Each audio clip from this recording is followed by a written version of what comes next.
ஒரு மகிழுந்து வந்து 90 கிலோமீட்டர் ரீச் ஆகிறதுக்கு 2.5 மணி நேரம் ஆகுதான். அதே மாதிரி வந்து 210 கிலோமீட்டர் ரீச் ஆகிறதுக்கு எத்தனை மணி நேரம் ஆகும் அப்படின்னு தான் அந்த கொஸ்டினில் கேட்குறாங்க. அப்போ இங்கே சொல்யூஷன் பார்க்கும்போது வந்து 90 கிலோமீட்டர் ரீச் ஆகிறதுக்கு எத்தனை மணி நேரம் ஆகுதுன்னா 2.5 hour. எத்தனை மணி நேரம்?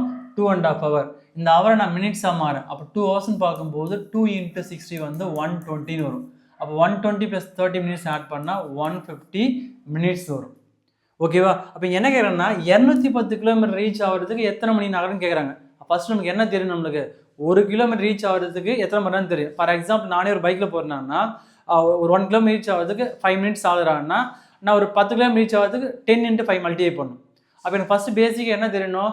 1 கிலோமீட்டர் ரீச் ஆகிறதுக்கு எத்தனை மணி நேரம் ஆகும் இல்லை எத்தனை நிமிஷம் ஆகும்னு உங்களுக்கு தெரியணும். ஓகேவா? அப்போ என்ன பண்ணணும்னா 1 kilometre equal to total number of minutes divide by number of kilometre 90.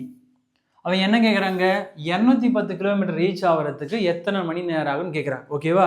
அப்போ 210 கிலோமீட்டர் ரீச் ஆகிறதுக்கு இந்த வேல்யூ டிவைட் பை 90. ஏன்னா நான் 1 கிலோமீட்டருக்கு வந்து நான் 5 minutes இருந்தால் இன்ட்டு நான் 210 மல்டிப்ளை பண்ணணும். நம்ம இது டிவைட் பண்ணாமே வந்து அந்த வேல்யூ கூட மல்டிப்ளை பண்ணால் உங்களுக்கு ஈஸியாக முடிஞ்சிடும். ஓகேவா? அப்போ இந்த வேல்யூ பார்க்கும்போது 210 கிலோமீட்டர்.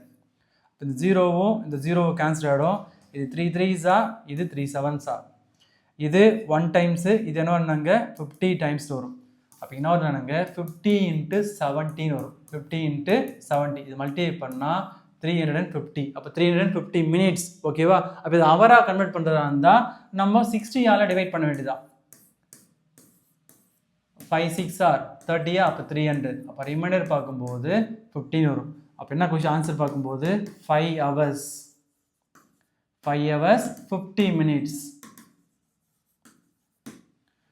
அப்போ 210 கிலோமீட்டர் ரீச் ஆகிறதுக்கு 5 hours 50 minutes ஆகும்.